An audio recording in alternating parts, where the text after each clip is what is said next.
സത്യത്തിൽ ലീഗിന്റെ വോട്ടും കൂടി നേടിയിട്ടാണ് ഇവിടെ പിന്നെ തീർച്ചയായിട്ടും UDF വിജയിച്ചത്. ലീഗിന് 22 സീറ്റ് ഉണ്ടെന്ന് മാത്രമല്ല ബാക്കി മണ്ഡലങ്ങളിൽ ലീഗിന്റെ സീറ്റ് വോട്ട് മേടിച്ചിട്ടാണ് ജയിക്കുന്നത്. പിന്നെ തീർച്ചയായിട്ടും അതെ. ഈ ഒരു മുസ്ലിം വോട്ടുകളുടെ അല്ലെങ്കിൽ മുസ്ലിം സാമുദായിക ധ്രുവീകരണം സംഭവിക്കാനുള്ള കാരണം പിന്നെ ഇത് തന്നെയല്ലേ, മുസ്ലിം ലീഗ് തന്നെയാണെന്നാണ് എന്റെ വിശ്വാസം. തീർച്ചയായിട്ടും തീർച്ചയായിട്ടും അപ്പം അങ്ങനെയുള്ള സാഹചര്യത്തിൽ ലീഗിനെ അങ്ങനെ ഒതുക്കി വിടാനും പറ്റത്തില്ല.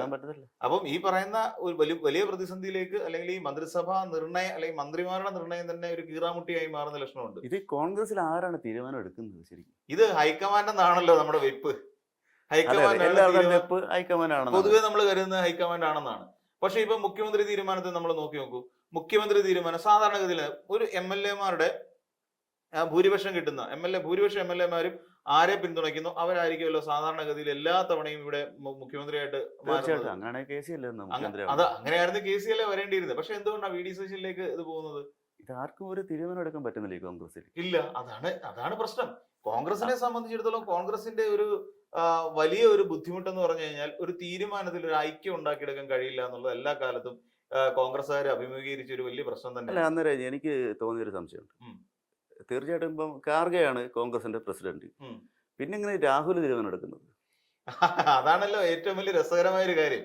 ഈ എല്ലാ കാലത്തും ഈ കോൺഗ്രസിന്റെ ഒരു പിടി അല്ലെങ്കിൽ കോൺഗ്രസ് എന്ന് പറയുന്ന ഒരു രാഷ്ട്രീയ പാർട്ടിയെ എപ്പോഴും കൊണ്ടു നടക്കുന്നത് ആ കുടുംബമാണ്, നെഹ്റു കുടുംബമാണ്. നെഹ്റുവിന്റെ പിന്മുറക്കാരാണ് ഈ കോൺഗ്രസിനെ കൈയടക്കി വെച്ചിരിക്കുന്നത്. അതിൽ നിന്നൊരു മാറ്റം ഇനി ഉണ്ടാകാനും പോകുന്നില്ല. മാറ്റം ഉണ്ടായില്ലെങ്കിൽ കോൺഗ്രസ് എന്ന് പറഞ്ഞ പാർട്ടി നശിക്കും, തകർന്നു പോകും. പിന്നെ അത് ഇപ്പൊ തന്നെ എനിക്ക് തോന്നുന്നു തകർച്ചയുടെ വക്കിൽ നിൽക്കുക. ഒരു കുടുംബാധിപത്യമാണ് നിലനിൽക്കുന്നത്. ഇപ്പൊ തീർച്ചയായിട്ടും അതെ. ഇപ്പം സോണിയ അല്ലെങ്കിൽ രാഹുൽ ഗാന്ധി തീരുമാനിക്കും, പ്രിയങ്ക ഗാന്ധി തീരുമാനിക്കും. അതോടെ നിന്നില്ലെങ്കിൽ സോണിയാഗാന്ധി തീരുമാനിക്കും. AICC അധ്യക്ഷൻ എന്ന് പറയുന്ന ഒരു സ്ഥാനം ഒരു എന്താ പറയാ വെറും ഒരു പേര് മാത്രമായി ചുരുങ്ങിയിട്ട് കാലം കുറയായി. അതിൻ്റെതായ ദോഷങ്ങൾ കാണുന്നുണ്ട്. ഒരുപക്ഷെ അങ്ങനെ അതൊരു പേര് മാത്രമായി മാറി എന്നുള്ള തോന്നലുണ്ടാവുകയും അതിൽ നിന്ന് കോൺഗ്രസ് എന്ന് പറയുന്ന പാർട്ടിക്ക് ഒരു മാറ്റം ഉണ്ടാകണം എന്ന് കരുതിയിട്ടായിരിക്കാം കഴിഞ്ഞ തവണ AICC അധ്യക്ഷൻ തെരഞ്ഞെടുപ്പിൽ ശശി തരൂര് മത്സരിച്ചിട്ട് അതിന് അപ്പൊ ഒരു ജനാധിപത്യ സ്വഭാവത്തിലേക്ക് കാര്യങ്ങൾ പോകാൻ വേണ്ടിയിട്ടായിരുന്നു. പക്ഷെ അവിടെയും ജനാധിപത്യ സ്വഭാവം ഉണ്ടായില്ല എന്നുള്ളതാണ്. അവിടെ തരൂര് പരാജയപ്പെടുന്നു. തരൂരിനെ പോലെ വൈബ്രന്റ് ആയിട്ടുള്ള ഒരു നേതാവാണ് ഇനിയും ശരിക്കും പറഞ്ഞാല് കോൺഗ്രസിന്റെ തലപ്പത്ത് ഉണ്ടായിക്കൊണ്ട് ഈ പറയുന്ന രാഹുൽ ഗാന്ധി എന്ന് പറയുന്ന ഒരാള് കെ സി എന്ത് പറയുന്നു അതനുസരിക്കുന്ന ഒരാളാണ്. എനിക്ക് തോന്നുന്നു ഖാർഗെക്ക് പകരം കേസ് വരുമായിരിക്കും ഇനി അടുത്ത. അങ്ങനെയാണ് കുടുംബാധിപതി തന്നെയല്ലേ. പിന്നല്ല എന്താണ് ഇവരിൽ നിന്ന്. അല്ല, ശരിക്കും രാഹുൽ ഗാന്ധി എന്തിനാ ഇടപെടുന്നത്? കോൺഗ്രസിന്റെ പ്രസിഡന്റ് അല്ലേ ഇടപെടേണ്ടത്? അതെ, രാഹുൽ ഗാന്ധി ആര്? അതാണ് രാഹുൽ ഗാന്ധിയെ സംബന്ധിച്ചിടത്തോളം. രാഹുൽ ഗാന്ധിക്ക് ഇപ്പൊ മര്യാദയ്ക്ക് എന്നല്ല പറയുന്നത്, വേണം പ്രതിപക്ഷ നേതാവ് എന്നൊരു സാധനമുണ്ട്. ആ ഒരു സാധനം മര്യാദയ്ക്ക് നോക്കി നടത്താൻ പറ്റിയ ഒരാൾ തന്നെ രാഹുൽ ഗാന്ധി. പക്ഷേ ഒരിക്കലും ഈ പറയുന്ന കോൺഗ്രസിന്റെ ഗ്രൂപ്പ് പോരുകൾക്കുള്ളിൽ വീണു പോവാണ്. തന്നെയല്ല, ഈ രാഹുൽ ഗാന്ധിയെ സംബന്ധിച്ചിടത്തോളം ഒരു പക്വതയുള്ള, അദ്ദേഹത്തിന് ഇത്ര പ്രായമായി, ഒരുപക്ഷെ രാജ്യം ഭരിക്കത്തക്ക പ്രായത്തിലേക്ക് അദ്ദേഹം നീങ്ങിക്കൊണ്ടിരിക്കുകയാണ്. അപ്പൊ ആ പ്രായത്തിൽ പോലും അദ്ദേഹം ഒരു രാഷ്ട്രീയ നേതാവ് എന്നുള്ള നിലയിൽ പാലിക്കേണ്ട ചില പക്വത അദ്ദേഹം പുലർത്തുന്നില്ല എന്നുള്ളതാണ് എന്റെ ഒരു അഭിപ്രായം. അതാണ് സത്യം. ഇന്നല്ലെങ്കിൽ നാളെ പ്രധാനമന്ത്രി ആവുകയാണെങ്കിൽ അതെ, പുള്ളിക്കാരൻ എങ്ങനെ പെരുമാറും എന്നുള്ളത് പുള്ളിക്ക് പോലും അറിയില്ല. അതാണ് ഏറ്റവും വലിയൊരു പ്രതിസന്ധി. അതാണ് കോൺഗ്രസ് എന്ന് പറയുന്ന പാർട്ടി നേരിട്ടുകൊണ്ടിരിക്കുന്ന ഏറ്റവും വലിയ ദുരവസ്ഥ. അതാണ്. ഒരു പാർട്ടിക്കകത്ത് ഒരു സ്ഥാനങ്ങളുണ്ട്. ഇപ്പൊ രാഹുൽ ഗാന്ധിക്ക് ഈ പാർട്ടിയിൽ എന്ത് സ്ഥാനമുണ്ട്? ഒരു സ്ഥാനമല്ല, പ്രതിപക്ഷ നേതാവ് എന്നുള്ള സ്ഥാനം മാത്രമേ ഉള്ളൂ. രാഹുൽ ഗാന്ധി അല്ല കേരളത്തിലെ മുഖ്യമന്ത്രിയെ തിരഞ്ഞെടുക്കേണ്ട ആള്. അല്ല, കേരളത്തിലെ ജനങ്ങൾ തീരുമാനിക്കുകയല്ലേ. കേരളത്തിലെ ജനങ്ങൾ ഒടുവിൽ രാഹുൽ തീരുമാനിക്കും. അതെ, ഇതൊക്കെ നമ്മൾ കേൾക്കുന്നത് 10-15 ദിവസമായിട്ട് നമ്മൾ കേൾക്കുന്നത് ഇത് തന്നെ. രാഹുൽ ഗാന്ധി ആര് പാർട്ടിക്ക്? അതെ, രാഹുൽ ഗാന്ധിക്ക് തീരുമാനം എടുത്തില്ലെങ്കിൽ സോണിയാഗാന്ധിക്ക് വിടും. അതെ, സോണിയാഗാന്ധി ഏറ്റവും കഴിഞ്ഞ തവണ സോണിയാഗാന്ധി ആരെയും പാർട്ടിക്ക് അതാണ് എന്റെ സംശയം. അവര് ചെയർപേഴ്സൺ ആണെന്നൊക്കെയാണ് പറയുന്നത്. അതായത് ഈ പറയുന്ന കോൺഗ്രസിന്റെ AICC ചെയർപേഴ്സൺ എന്നൊക്കെയാണ് പറഞ്ഞുകൊണ്ടിരിക്കുന്നത്. ഇവിടെ നമ്മൾ നോക്കിക്കഴിഞ്ഞാൽ കഴിഞ്ഞ തവണ VD സതീശനെ പ്രതിപക്ഷ നേതാവായിട്ട് അവസാനത്തെ ഉത്തരവിറക്കുന്ന സോണിയാഗാന്ധിയാണ്. ചെന്നിത്തലയെ വെട്ടിയിട്ട്. അപ്പൊ അത് കഴിഞ്ഞിട്ട് ഇപ്പൊ VD സതീശനെ. അപ്പം എവിടെയെല്ലാം വെട്ടുകൾ നടക്കുന്നുണ്ട്. പക്ഷെ ഇതിനകത്തുള്ള ഒരു പിടി, ഈ 46 പേരെന്ന് പറയുന്ന MLA-മാർ 63 പേരിൽ 46 പേര് ഇപ്പോഴും KC വേണുഗോപാലിനൊപ്പമാണ്. അപ്പൊ മന്ത്രിസഭയിൽ വരുന്ന ഭൂരിപക്ഷം ആളുകളും KC വേണുഗോപാലിന്റെ ആൾക്കാരായിരിക്കും. അപ്പം എന്തായിരുന്നാലും ഈ MLA-മാരിൽ തന്നെയാണല്ലോ മന്ത്രിമാരാവുന്നത്. അപ്പൊ അവരിൽ കൂടുതൽ ആൾക്കാരും KC വേണുഗോപാലിന്റെ ആൾക്കാർ തന്നെയായിരിക്കും മന്ത്രിമാര് എന്നുള്ള സ്ഥാനത്തേക്ക് വരുന്നത്. അതിൽ വളരെ ചുരുക്കം കുറച്ച് ആൾക്കാർ VD സതീശന്റെ ആൾക്കാർ വരും. കാരണം ഇവിടുന്ന് ഒരു മന്ത്രിയുടെ ലിസ്റ്റ് ഉണ്ടാക്കി VD-ക്ക് ഇനിയും ചോദിക്കാനുള്ള അവകാശമില്ല. ഒന്നുമില്ല. VD മുഖ്യമന്ത്രിയാക്കി. ഇനി എന്റെ ആൾക്കാരെ കൂടെ മന്ത്രിമാരാക്കണം എന്ന് പറയുന്ന ഒരു സിദ്ധാന്തം ഇവിടെ നടക്കില്ല. ഇനി ചെന്നിത്തല സെറ്റിൽ ചെയ്യണം, തിരുവഞ്ചൂരിനെ സെറ്റിൽ ചെയ്യണം. തിരുവഞ്ചൂര് പറഞ്ഞ ഭീഷണിയിലാണ്. അതായത് എന്നെ ആഭ്യന്തര വകുപ്പ് മന്ത്രി ആക്കിയില്ലെങ്കിൽ ഞാൻ പലതും തുറന്നു പറയും. അപ്പൊ ഈ കോൺഗ്രസ്സുകാരെ ഇപ്പൊ പേടിക്കേണ്ട കാര്യം, കോൺഗ്രസ്സുകാർ പലതും തുറന്നു പറയുന്ന പറയുന്നത്. ഇപ്പൊ നമുക്കറിയാം കുറച്ചു നാളിന് മുമ്പ് രാജ്മോഹൻ ഉണ്ണിത്താൻ ഇതുമായി ഇങ്ങനെ ഒരു ആരോപണം ഉന്നയിച്ചുകൊണ്ട് വന്നു, ഞാൻ പലതും തുറന്നു പറയും. എനിക്കത് PJ കുര്യനെ ഉണ്ടായിരുന്നു തോന്നുന്നു, അങ്ങനെ ഒരു അസുഖം. ഞാനും പലതും തുറന്നു പറയും. അപ്പൊ എല്ലാരും പലതും തുറന്നു പറയാൻ തയ്യാറായി നിൽക്കുന്ന ഒരു കൂട്ടം ആളുകളാണ് കോൺഗ്രസിന്. തുറന്നു പറയാൻ ഒരുപാട് രഹസ്യങ്ങൾ ഉണ്ടായിട്ട് ഇത് തുറന്നു പറയാൻ അതാണ് എല്ലാം തുറന്നു പറയാം. സത്യസന്ധമായിട്ടുള്ള കാര്യങ്ങൾ തുറന്നു പറഞ്ഞിട്ട് കാര്യമില്ല.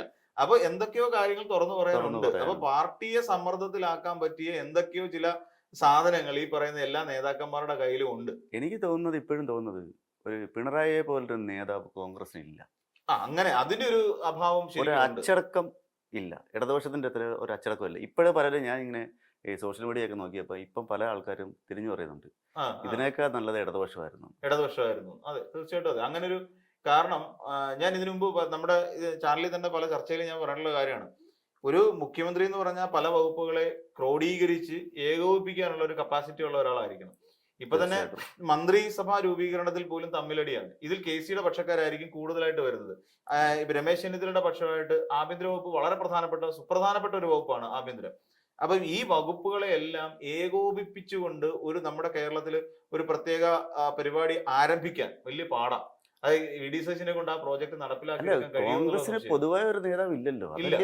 അതാണ് KPC പ്രസിഡന്റ് ഉണ്ടെന്ന് പറയുന്നത്, പുള്ളി ആർക്കും അറിയത്തില്ല. KPC പ്രസിഡന്റ് ഒക്കെ എന്തിനാന്ന് ആർക്കും അറിയില്ല. പുള്ളി ആർക്കും അറിയത്തില്ല. ഇപ്പൊ നമ്മളിപ്പോ നോക്കാൻ പോകുന്നത് ഇപ്പം ഇദ്ദേഹത്തെ KC വേണുഗോപാലിനെ മുഖ്യമന്ത്രി സ്ഥാനത്ത് നിന്ന് മാറ്റി. അപ്പൊ അദ്ദേഹത്തിന് കിട്ടിയ ഉറപ്പ് അദ്ദേഹത്തിന് AICC അധ്യക്ഷൻ സ്ഥാനമാണ്. അതെ. പിന്നെ രണ്ടാമെന്ന് പറഞ്ഞ KPC അധ്യക്ഷൻ സ്ഥാനം ഷാഫി പറമ്പിലിന് കൊടുക്കണം എന്ന് പറയുന്ന ഒരു ആവശ്യവും അദ്ദേഹം ഉന്നയിച്ചിട്ടുണ്ടായിരുന്നു KC വേണുഗോപാൽ. ഇതിനകത്ത് വേറെ കാര്യമുണ്ട്, സുധാകരൻ ഇപ്പൊ ഉണ്ട്. സുധാകരനെ സെറ്റ് ചെയ്യണം ആൾക്കാരെ.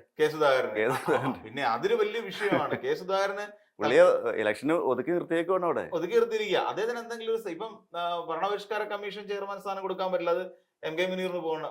മുനീർ സാഹിബിന് പുള്ളി ഓൾറെഡി MP ആണല്ലോ. MP ആണ്. അപ്പൊ പുള്ളിയുടെ ആൾക്കാർക്ക് സെറ്റിൽ ചെയ്യേണ്ടി വരും. അപ്പൊ ഇങ്ങനെ ഒരുപാട് സെറ്റിൽമെന്റ് നടത്തിയാൽ മാത്രമേ ഒരു തിങ്കളാഴ്ച എന്തായാലും സത്യപ്രതിജ്ഞ ചടങ്ങ് വെച്ചിട്ടുണ്ട്. അല്ല, ഇവര് സെറ്റിൽ ചെയ്യുമ്പോഴത്തേക്ക് 5 വർഷം കഴിയില്ലേ? അത് ഉറപ്പല്ലേ. കേരളത്തിലെ ജനങ്ങളെ സെറ്റിൽ ചെയ്യാന്നുള്ളതാണ് ഇതിനകത്തിൽ ഏറ്റവും വലിയ പ്രധാനപ്പെട്ട ഘടകം. ഈ പറയുന്ന മന്ത്രിമാരെ എല്ലാം സെറ്റിൽ ചെയ്യണം. തന്നെയല്ല, മന്ത്രിമാർക്ക് തുമ്മിയാതിരിക്കുന്ന മൂക്കുപോലിരിക്കുന്ന മന്ത്രിമാരായിരിക്കുമല്ല. എല്ലാവർക്കും പ്രശ്നങ്ങളാണ്. എത്ര ഗ്രൂപ്പുകളാണ്, എത്ര പാർട്ടികളാണ്. അതെ, ഇവരൊക്കെ എങ്ങനെ ഇത് മുന്നോട്ട് കൊണ്ടുപോകുന്ന ഒരു പിടിയില്ല. ഈ സർക്കാർ അടുത്ത 5 വർഷത്തേക്ക് ഇത് ഏത് രീതിയിലായിരിക്കും മുന്നോട്ട് പോകുന്ന ഒരു ഐഡിയ. ഇപ്പൊ തന്നെ പിള്ളേരെ സ്കൂൾ തുടങ്ങാൻ സമയമായി. അതെ, പുസ്തകങ്ങള് ഇതിനകത്തൊന്നും ഒരു തീരുമാനം എത്തിയിട്ടില്ല. പുസ്തകങ്ങളുടെ കാര്യത്തിൽ തീരുമാനം എത്തിയിട്ടില്ല. ഈ സ്കൂളുകളെല്ലാം ഒരുപാട് ജോലികളും കാര്യങ്ങളും എല്ലാം ചെയ്യാനുണ്ട്. ഇതൊന്നും തീരുമാനമായിട്ടില്ല. ഇപ്പൊ മഴയായി, കാര്യങ്ങളായി. ഇതൊക്കെ ഇനിയും ആരോഗ്യവകുപ്പ് അലർട്ട് ആവണം. ഇനിയിപ്പോ അടുത്ത സമയം മഴ എത്തിക്കഴിയും. മഴക്കാല പൂർവ്വ പിന്നെ ശുചീകരണം ആവശ്യമാണ്. രോഗങ്ങൾ ഉണ്ടാവാനുള്ള പടർന്നു പിടിക്കാനുള്ള സാധ്യതകൾ ഏറി വരുന്നു. എവരുടെ തർക്കങ്ങൾ കഴിഞ്ഞ് ഇതൊക്കെ എന്ന് ചെയ്യും? അതെ, ഇനിയിപ്പോ എത്ര ദിവസം ഉണ്ട്? കൂടി 15 ദിവസമാണ്. അത് കഴിയുമ്പോഴേക്കും മഴ തുടങ്ങാണ്. മഴ തുടങ്ങി കഴിയുമ്പോഴത്തേക്ക് നമുക്ക് പകർച്ചവ്യാധികളുടെ ഒരു വലിയൊരു കുത്തൊഴുക്ക് നമ്മുടെ കേരളത്തിൽ എല്ലാ കാലത്തും ഉണ്ടാവും. അപ്പം അതിനെ പ്രതിരോധിക്കാൻ വേണ്ട മഴക്കാല പൂർവ്വ പരിചരണം, ശുചീകരണം പോലുള്ള കാര്യങ്ങളിലൊക്കെ ഇനി സർക്കാർ എന്നാണ് ഒരു മുന്നിട്ടിറങ്ങുക എന്നുള്ളതാണ് മനസ്സിലാക്കാൻ സാധിക്കാത്തത്. ഇതൊക്കെ കഴിയുമ്പോഴേക്ക് ആരോഗ്യവകുപ്പിന്റെ കാര്യത്തിൽ ഒരു തീരുമാനം. ഇപ്പൊ തന്നെ ആരോഗ്യവകുപ്പൊക്കെ കുത്തഴിഞ്ഞു തുടങ്ങി. ഗതാഗത വകുപ്പാണെങ്കിലും ആരോഗ്യവകുപ്പാണെങ്കിലും അങ്ങനെ തുടങ്ങി ഒട്ടുമിക്ക വകുപ്പ്, വിദ്യാഭ്യാസ വകുപ്പാണെങ്കിൽ പോലും ഈ ഒരു മന്ത്രിസഭ മാറിയതിൻ്റെതായ കൃത്യമായിട്ട് നടന്നു പോയിക്കൊണ്ടിരുന്ന വകുപ്പല്ലേ. ഏറ്റവും നല്ലൊരു മന്ത്രിയായിരുന്നു പുള്ളി. അതെല്ലാം അവതാളത്തിലായി. ഇനിയിപ്പം ഇവരൊക്കെ വന്നിട്ട് അവരുടെ വീതം വെപ്പുണ്ട്. സ്കൂളുകളുടെ, കോളേജുകളുടെ വീതം വെപ്പ്, ഇതെല്ലാം അങ്ങനെയുള്ള കാര്യങ്ങൾ മാത്രമേ നടക്കൂ.